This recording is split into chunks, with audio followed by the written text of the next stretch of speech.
Assalamualaikum warahmatullahi wabarakatuh. Senang sekali saya bisa berada di tengah Bapak Ibu sekalian. Jangan terlalu lama Pak fotonya, soalnya udah berubah bukan? Dari kritik Pak Novian, kayaknya fotonya palsu.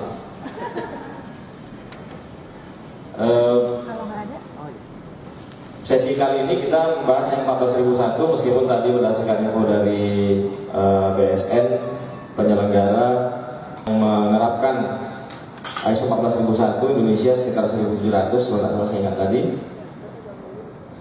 dibandingkan dengan jumlah perusahaan di Indonesia masih sedikit ya. Tadi Pak Roni sudah menyampaikan secara substansial pergeseran dari versi yang lama dengan menggunakan struktur yang baru, sehingga beberapa hal yang berkaitan seperti risk based thinking, kemudian hal-hal yang seragam yang ada di ISO mungkin tidak akan saya ulang, tapi mungkin buat pegiat lingkungan maupun praktisi dan MR yang selama ini berkecimpung di ISO 14001 ada beberapa perubahan. Ya, ini kita coba sajikan dulu dari originalnya. What are the main changes? So the new version of ISO 14001 has 7 specific changes. There are others as well, and these are just the 7 perhaps the most common one to talk about. The first one is the enhanced focus on integrating environmental issues into the strategic planning process of an organisation.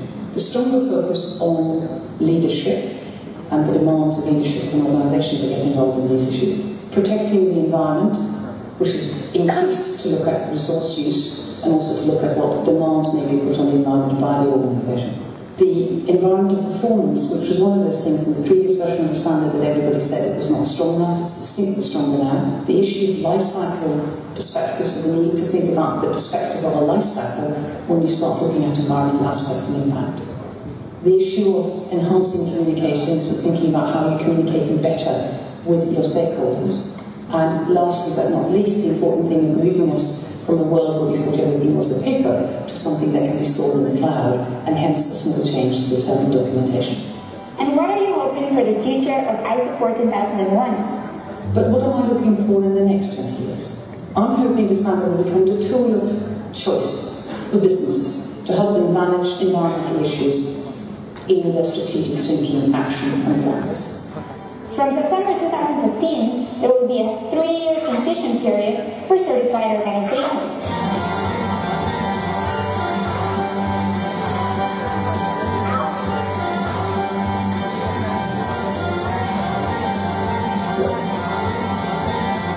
Oke, kita masuk ke slide-nya, Bu. Ini tentang mengoptimalkan dan strategi mensinergikan atau mengintegrasikan sistem manajemen lingkungan ke dalam proses bisnis. Tadi disebutkan oleh Anne Mary ya sebagai chairman dari Technical Committee 207 yang menjadi bidannya ISO 14001. Dikatakan bahwa ada 7 perubahan utama, tapi meskipun katanya banyak perubahan lain, tetapi yang sering didiskusikan 7 itu. Kita tidak membahas 7 itu.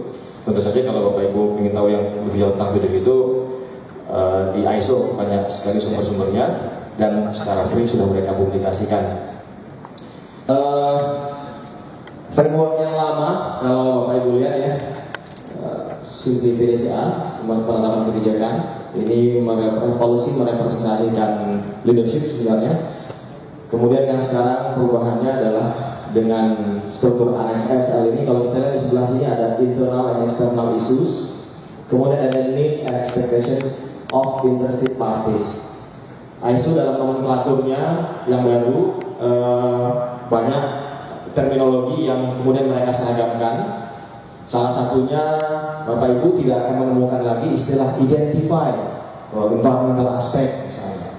Kata identify itu tidak akan ada lagi karena dia ingin menyeragamkan semuanya di-convert menjadi determine. Ya, walaupun maknanya lebih kurang sama ya. Nah, seperti interested parties dia tidak menggunakan istilah stakeholders, dia menggunakan istilah interested parties, tetapi dalam nomenklaturnya disebutkan bahwa pengertiannya sama.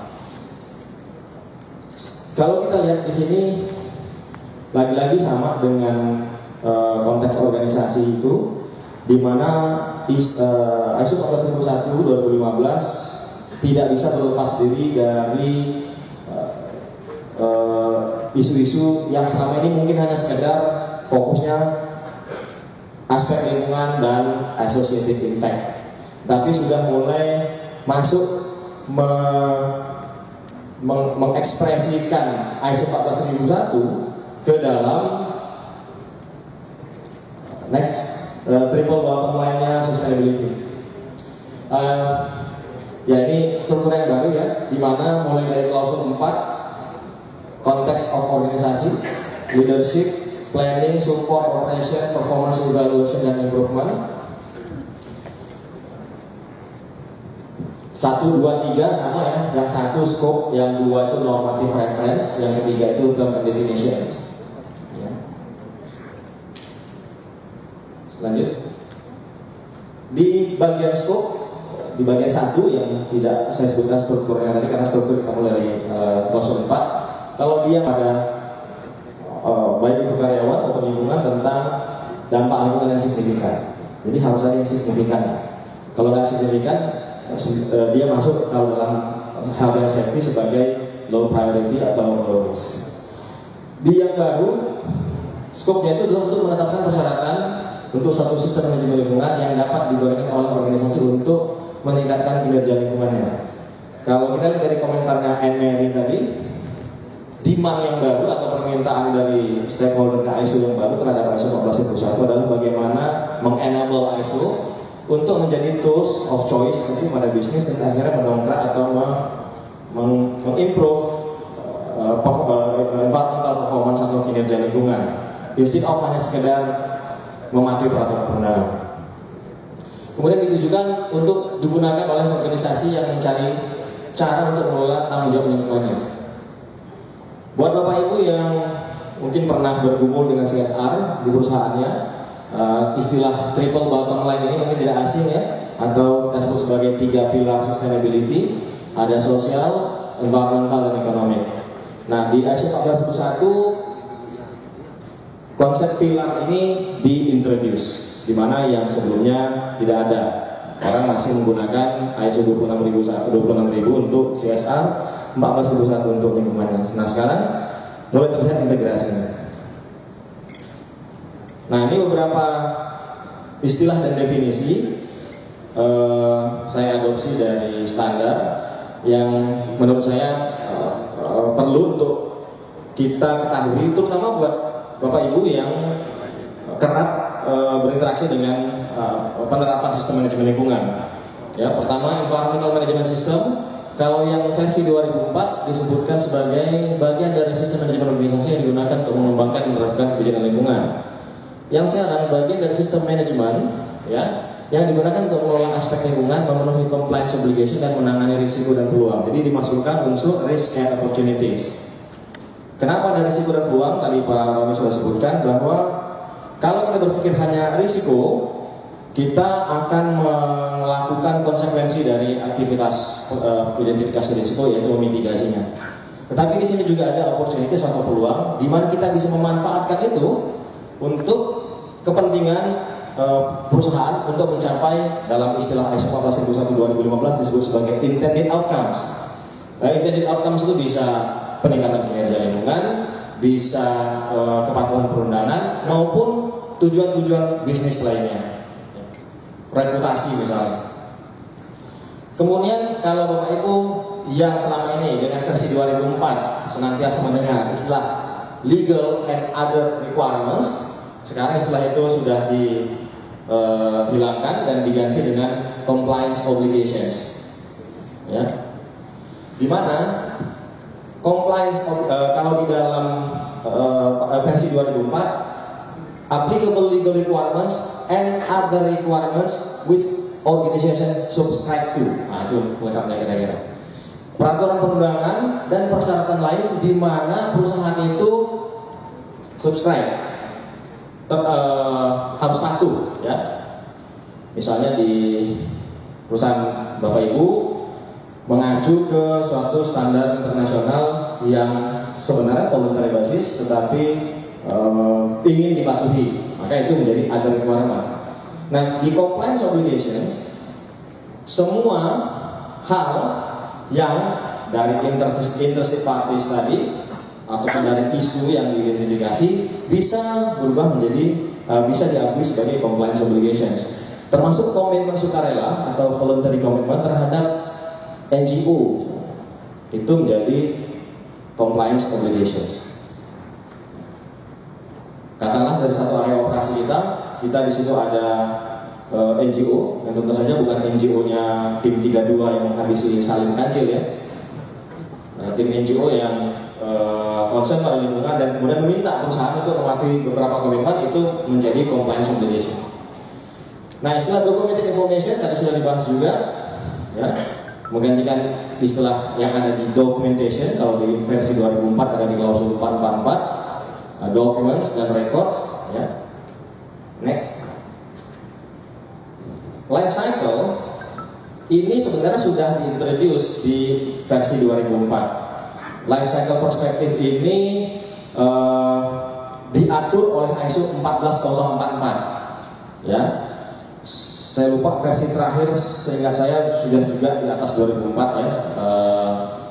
Namun di versi 2015 meskipun tetap tidak diwajibkan untuk mengidentifikasi aspek lingkungan pada seluruh life cycle dari produk, namun sudah ditekankan ya. Jadi tadi kalau keterangannya chairman dari Technical Committee 207 bahwa kalau kita ingin melakukan identifikasi aspek, melakukan pengendalian operasional harus melalui perspektif life cycle ya, dimana mulai dari bahan baku, rancangan produksi dan seterusnya. Kemudian ada istilah indikator terminologi belum masuk di dalam versi 2004. Ini nanti kaitannya dengan peningkatan kinerja, di mana peningkatan kinerja adalah salah satu isu yang dikedepankan, kinerja lingkungan maksudnya, yang dikedepankan di dalam versi yang baru. ISO 14031 ini adalah guideline yang dikeluarkan dalam 14.000 series. Kalau 14044 tadi tentang life cycle, 14031 ini tentang environmental performance. Jadi guideline how to measure and analyze environmental performance ya. Jadi ada satu apa istilahnya ya, buku. Kalau ISO mengeluarkan guideline-nya ya, panduannya ya, guideline. Nah, performance, measurable results, next. Nah, definisi dari environmental performance ya, kalau di versi yang 2014 hasil terukur dari manajemen, kalau yang 2015 kita langsung fokus pada performance yang related kepada pengelolaan aspek lingkungan. Ya, di mana diamanatkan dia menggunakan indikator di dalam versi 2015. Nah, proses ini terminologi yang kalau setelah saya baca berulang-ulang di 14.001 2015 sangat menarik karena proses ini menggantikan istilah prosedur. Ya. Walaupun tidak semuanya, akan ada pengecualian nanti. Kalau Bapak Ibu nanti beli standarnya dan lihat di note, bagian dari note dari proses ini, catatan, proses dapat didokumentasikan, proses can be documented or not. Note-nya.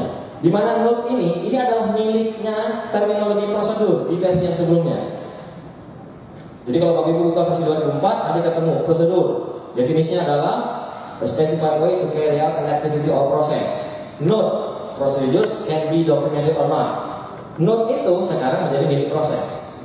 Kenapa? Karena nanti kalau Ibu ketemu dengan kata-kata di versi 2004, organization shall establish, implement, and maintain procedures, sudah ada lagi istilah procedures itu, proses. Ada konsekuensinya, ya. Next. Ini yang saya sebutkan tadi bahwa prosedur digantikan dengan proses kecuali pada klausul 8 tentang operation. Ya, kalau yang lama 446 ya, operational control. Kenapa? Di bagian klausul 8 sebelum saya ingat, ini contoh ya, contoh untuk persyaratan darurat. Kalau dalam versi 2004 menyebutkan begini, organisasi harus membuat, melaksanakan, memelihara prosedur ya, untuk mengidentifikasi potensi keadaan darurat dan seterusnya. Yang baru, organisasi harus membuat, melaksanakan, dan memelihara proses yang diperlukan untuk menyiagakan dan merespon keadaan darurat. Jadi dari sini aja udah kelihatan bahwa kita sudah mulai buang lemak nih Pak. Ya, bukan berarti Bapak, Bu, nggak usah bikin prosedur. Ya bikin prosedur ya. Cuma lagi-lagi fokusnya ini bukan adalah kertas-kertas itu. Ya, nanti bagaimana prosedur dibuat sebagai alternatif Pak Gede akan menjelaskan. Jadi prosesnya yang diminta untuk diimplementasikan, lebih kepada kinerjanya yang akan diukur. Kemudian jika kita ketemu istilah maintain documented information, itu identik dengan memelihara dokumen. Kalau kita ketemu dengan istilah retain documented information, itu identik dengan record. Jadi istilah record dan dokumen tidak ketemu lagi. Ya, semuanya ada dalam documented information. Kalau ada kata kerja maintain, artinya itu sama dengan kita butuh dokumen. Retain kita butuh record. Next. Nah, saya kembali lagi mengenai proses dan pengendalian, di mana sebelumnya kita sudah hafal mati prosedur wajib ISO 14001/2004 ini ya. Sekarang itu agak bergeser paradigmanya, di mana kata-katanya selalu tertulis seperti ini: organisasi wajib membuat, menerapkan dan memelihara proses atau proses-proses, atau dalam frasa lain ya. Dalam frasa lain, misalnya dalam frasa itu dalam klausul 614 disebutkan organisasi harus mengidentifikasi proses yang diperlukan untuk, bisa juga seperti itu. Ini kalau kita kumpulkan, terserah bahwa organisasi menginterpretasikannya sebagai prosedur, ya, tetapi dia nggak ngomong prosedur, silahkan. Tetapi dalam bahasa CF itu, jika ketemu kata proses, jika kita lihat kepada klausul-klausul ini, di situ akan ada kata-kata, maaf tadi saya sebutkan tidak ada kata identifikasi, tapi saya terjemahkan kata-kata determine menjadi identifikasi karena saya belum punya padanannya. Pada saat kita mengidentifikasi risk and opportunities itu harus ada prosesnya, tapi dia nggak pernah bilang bentuk prosedurnya harus mengacu pada ISO 31000 misalnya, harus pakai risk matrix, nggak pernah dibilang begitu Pak ya. Yang penting proses itu efektif. Ya. Nanti di bagian-bagian bawahnya selalu ada kata-kata begini: organization shall maintain documented information in extent necessary to. Organisasi wajib menyimpan informasi atau dokumentasi sejauh yang diperlukan untuk membuktikan bahwa nanti apa pengertian itu Pak Novian nanti akan jelaskan ya. Sejauh mana kita nih, karena mau diaudit nih, sebanyak apa nih prosedurnya atau dokumennya. Nah itu sebenarnya kembali kepada proses yang kita akan tetapkan ya. Kemudian identifikasi aspek dan dampak lingkungan harus dibuat prosesnya ya. Nah, tapi kami mau pakai prosedur yang lama, ya silakan. Jika prosedur yang lama itu kita akan sebagai proses yang memang menurut kita cukup. Dan beberapa persyaratan lain di mana ini yang wajib ditetapkan prosesnya. Bagaimana cara auditor membongkar, membuktikan bahwa proses itu sudah ditetapkan? Nanti Pak Novian akan jelaskan. Satu yang tidak ada kata proses, yaitu pada klausul 8. Nah, di situ ada proses, tetapi di situ ada istilahnya pengendalian. Pengendalian informasi terdokumentasi tidak ada kata proses, tapi disebutkan control of documented information. Organisasi harus mengendalikan. Nah, cara mengendalikannya tidak disebutkan, tapi dia identik dengan prosedur. Kenapa? Karena di klausul 8, saya lupa saya sampaikan sini atau enggak, tetapi di klausul 8 di bagian catatan nanti ada slide-nya, bahwa yang dimaksud kontrol itu adalah salah satu bentuknya selain engineering control adalah prosedur. Nah, hanya di bagian itulah muncul kata prosedur di versi yang baru. Di bagian note di klausul 8.1. Next. Tentu kita bertanya, ya tapi kan kita butuh dokumen apa aja nih yang harus ada? Kalau kita bongkar anatominya, yang ada kata-kata maintain documented information, artinya bikin dokumennya, harus pelihara dokumennya, tapi dia tidak berhenti di titik di situ ya. Maintain documented information sejauh yang diperlukan, selalu kata-kata seperti itu, sehingga kita cukup fleksibel. Untuk apa saja? Scope, jelas, scope harus didokumentasikan, ya. Pak Roni tadi sudah jelaskan bahwa scope sangat fleksibel, bahkan di dalam ISO 14001 disebutkan scope Bapak bisa bikin keseluruhan organisasi, scope Bapak Ibu bisa bikin satu proses saja di dalam organisasi itu. Syaratnya apa? Syaratnya leader tertinggi itu punya kewenangan menerapkan sistem manajemen lingkungannya. Jadi harus ada leadership dan kewenangan. Jadi dia nggak bisa bilang, Pak kami bikin scope-nya misalnya office saja ataupun di project saja. Tapi kenyataan bisnisnya yang berkewenangan untuk menentukan hidup matinya sistem manajemen lingkungannya itu ada di headquarter misalnya. Maka itu nggak bisa. Kemudian policy hasil dari risk dan peluang itu harus didokumentasikan. Lagi-lagi formal metodologinya tidak diwajibkan seperti apa. Kemudian proses yang diperlukan untuk 61 ini adalah planning.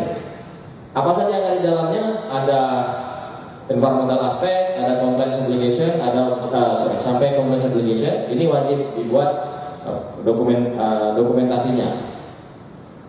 Kemudian penetapan objektif masih sama kalau di klausul lama 433 wajib dokumennya sekarang pun wajib dipelihara documented information-nya atau informasi terdokumentasinya. Dan selanjutnya planning and control serta tanggap darurat. Next, apa saja yang harus direkod di yang baru ini? Ada yang nggak ada di yang baru tapi ada di yang lama. Apa aja itu Bapak Ibu kalau masih ingat? Sorry, kompetens tadi tidak diwajibkan ya, ada prosesnya. Artinya kalau kita terjemahkan proses sebagai prosedur, dia nggak diwajibkan. Yang diwajibkan itu adalah Anda memastikan bahwa orang yang bekerja itu kompeten terhadap terhadap dampak lingkungan. Ini hampir sama ya, sama dengan sebelumnya ya. Internal audit ada, non-conformity ada, ya. Apa yang nggak ada di sini, communication sebelumnya tidak diwajibkan ada reportnya. Kalau di sini dijelaskan reportnya harus di retain, sehingga ini sesuai dengan penjelasannya Anne-Marie tadi bahwa mereka ingin mengimprove better communication-nya. Next, leadership, ya klausul 5 ini ada dua hal yang perlu kita perhatikan. Di dalam persyaratan itu ada kata ensure dan ada langsung kata kerja. Contoh kata kerja seperti ini. Top management itu communicate the importance of environmental management system. Berarti dia nggak bisa mendelegasikannya, Pak. Harus top management yang melakukannya. Promote, ya misalnya continual improvement, nggak bisa didelegasikan. Tetapi jika ketemu ada kata ensure di dalam nomenklatur versi 2015 itu dijelaskan bahwa top management bisa mendelegasikan itu. Jadi jika ada kata-kata ensure resources available misalnya, berarti top management bisa mendelegasikan itu kepada siapapun, ya. Tidak harus MR gitu. Ya tadi sudah kita bahas oleh MR tadi. Pendelegasiannya bisa kepada departemen yang terkait. Lanjut, life cycle perspektif tadi sudah kita jelaskan sedikit, di mana saat ini di versi 2015 sudah secara eksplisit dipersyaratkan untuk menetapkan aspek lingkungan dan operasional kontrolnya. Nah, ketika menentukan aspek lingkungan, organisasi harus mempertimbangkan perspektif siklus hidup ini atau life cycle, di mana kita harus mulai akuisisi sampai akhir. Ini yang kita identifikasi dan kemudian kita kontrol. Selanjutnya, komunikasi, ya. Di dalam versi 2004 maupun 2015, Bapak Ibu bisa sebenarnya mengambil apa saja yang harus kita komunikasikan terkait dengan sistem manajemen lingkungan. Apa tandanya? Jika ada muncul kata-kata shall be reported atau shall be communicated, artinya itu wajib dikomunikasikan. Nah itu kalau kita sarikan, itu banyak hal, mulai dari scope, policy, role and responsibility, environmental performance. Ini dulu tugasnya MR, ya, tersebut dalam klausul 441. Secara spesifik, tugas MR melaporkan environmental performance ke top management. Sekarang nggak lagi, ya. Yang penting harus dikomunikasikan kepada top management. Ya. Kemudian apa saja harus kita komunikasikan kepada pihak eksternal, ya, bisa jadi dia merupakan kewajiban dari peraturan perundangan atau persyaratan lain. Lanjut. Klausul 8 tentang planning and control operation, atau kalau yang lama itu 446 ya, operational control, terdiri dari kriteria dan proses pengendaliannya. Jadi kalau dipersyaratkan di klausul 446 bahwa organisasi terhadap dampak yang signifikan, maka organisasi wajib melakukan 1. Operational control, 2. Documented procedures, 3. Kontrol kepada purchase dan kontraktor yang terlibat, dan seterusnya. Di yang sekarang ini yang saya sebutkan tadi, satu-satunya kata prosedur muncul di situ, ya, di mana kata note-nya kontrol bagian yang ini itu dapat berupa engineering control maupun prosedur, dan disebutkan lagi dapat diterapkan dengan mengikuti hierarki, eliminasi, substitusi, administrasi. Walaupun itu hanya note, ya, tapi note itu menjadi bagian yang informatif di dalam persyaratan. Ada kriteria, ada pengendaliannya. Jadi 2. Kalau kita bikin SOP gitu ya, kita harus jelas nih yang dikatakan nih prosesnya berhasil, langkah yang berhasil itu apa, berarti kriteria, kemudian caranya bagaimana itu kontrolnya, mengendalikannya. Next, management review. Nah, ini ada juga yang menarik di yang baru, dapat dilakukan beberapa kali. Ya, sebenarnya pesan ini sudah ada di versi 2004, namun teman-teman tuh suka mainstream ya. Kalau manajemen review itu dilakukan setahun sekali, kemudian harus kumpul dulu board of director atau top management. Ya. Yang sekarang enggak, dia secara spesifik di dalam dokumen ISO 14001 yang baru menyebutkan hal ini. Dapat dilakukan beberapa kali dan menjadi bagian aktivitas terencana pada level manajemen, seperti misalnya dalam meeting operasional atau meeting board. Tidak perlu dilakukan dalam aktivitas terpisah. Itu sudah dikonsider sebagai manajemen review selama inputnya atau agenda yang dipersyaratkan dibahas. Ya, tapi kita tidak bahas agendanya apa saja, lebih kurang sama dengan yang versi 2004. Misalnya hasil internal audit, hasil corrective action pada NC dan seterusnya. Jelas kita bisa bikin terpisah, kita punya fleksibilitas. Nggak perlu kasih judul ini manajemen review meeting, nggak usah. Lanjut. Di klausul 9 tentang 9 tentang non-conformity, 10 ya, klausul terakhir, kalau dalam struktur yang baru, tidak lagi kita mengenal istilah, di dalam yang baru ini tidak lagi kita mengenal istilah preventive action. Ya, hanya ada corrective action. Kenapa? Karena ISO 14001 versi yang 2015 ini menegaskan salah satu objektif atau tujuan dari environmental management system itu adalah bertindak sebagai alat untuk mencegah, sebagai preventive action. Jadi nggak perlu lagi ada kewajiban melakukan preventive action, karena environmental management system itulah preventive action, implisit di dalam standar yang baru. Next. Nah, menjelang terakhir, masih ada waktu. Integrasi ke dalam proses bisnis. Ya, nanti saya kasih contoh sedikit aja contohnya, walaupun mungkin bisa mewakili kebanyakan industri kita, mungkin tidak. Coba saya mencoba mengambil contoh yang paling dekat ya dengan isu lingkungan, yaitu isu community development atau isu dengan stakeholders.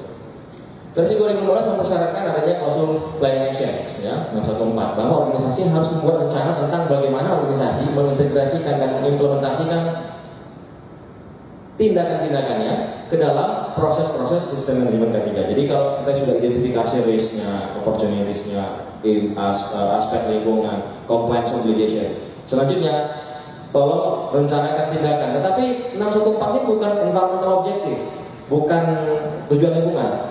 Tujuan lingkungan hanya salah satu dari rencana yang proses berikutnya, support operation, pemantauan pengukuran, atau dalam proses-proses bisnis lain. Next. Misalnya diintegrasikan ke health and safety, business continuity, ya. Dalam BCP kita jika ada signifikan oil spill misalnya, maka itu ada kaitan yang erat antara environmental management system dan business continuity. proses-proses bisnis yang terkait dengan risiko, juga dengan finance, human resource, ya, masalah training, ya. Jadi nggak perlu lagi nanti ada training ISO, ada training non ISO, ya semuanya dikelola aja oleh proses bisnis yang mengelola itu. Dan juga CSR, ya. Jadi bisa diintegrasikan dalam proses bisnis yang lain. Next.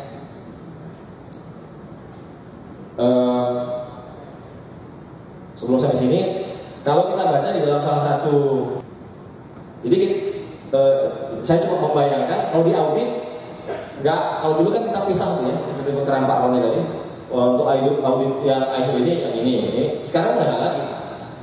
Untuk yang ngurusin training dan analisis siapa? Oh, yang di sana prosedurnya. Bahkan Menko mungkin nggak pernah lihat orang ASE-nya mungkin ya. Nah itu yang akan kita jadikan bukti bahwa itu harus digunakan dan bisa dipakai. Ya. Itu dijelaskan. Ya, manfaat organisasi alignment ya terhadap strategi bisnis. Ya, kalau kita integrasikan dan kita bisa melihat bahwa minimum requirement ini sebenarnya nggak membuat kita heboh, ya. Maka manfaatnya adalah kita bisa align.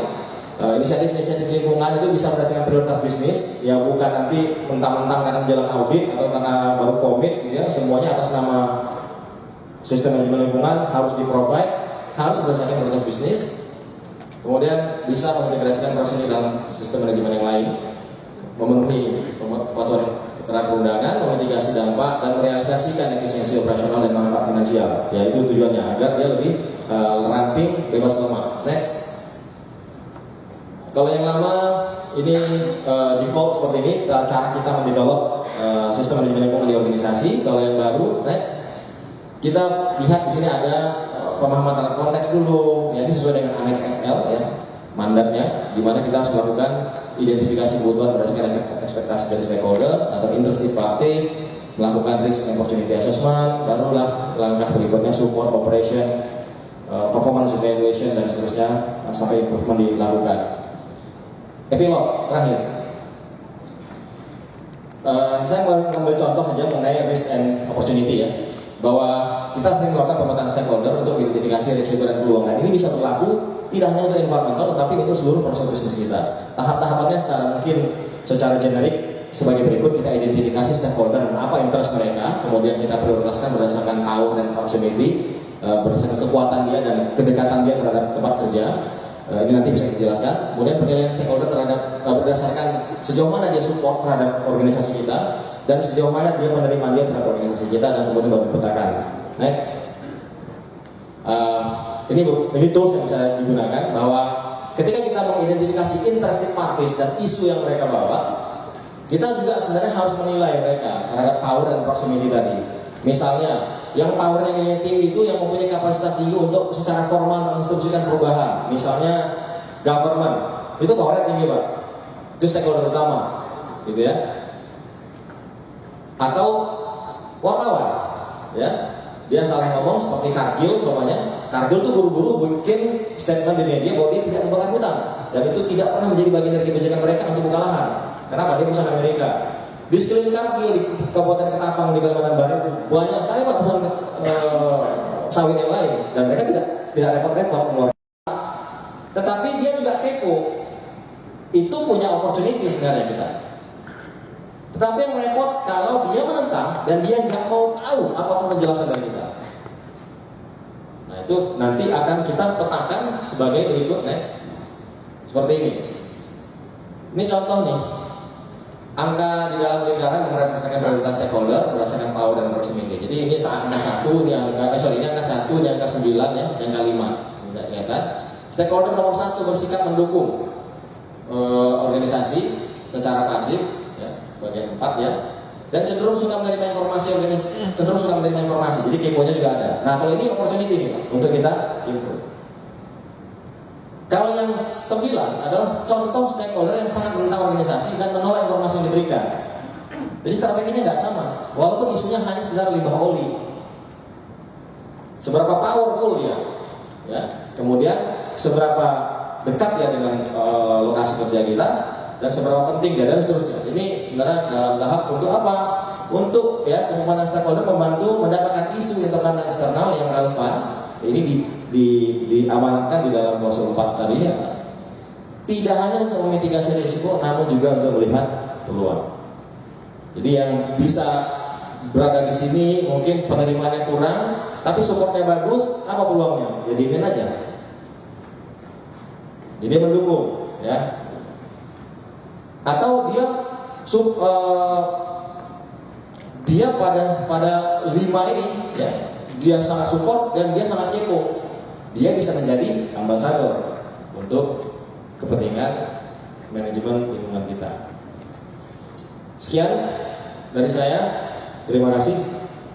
Selanjutnya saya kembalikan ke moderator. Ya, baik. Sebelum kita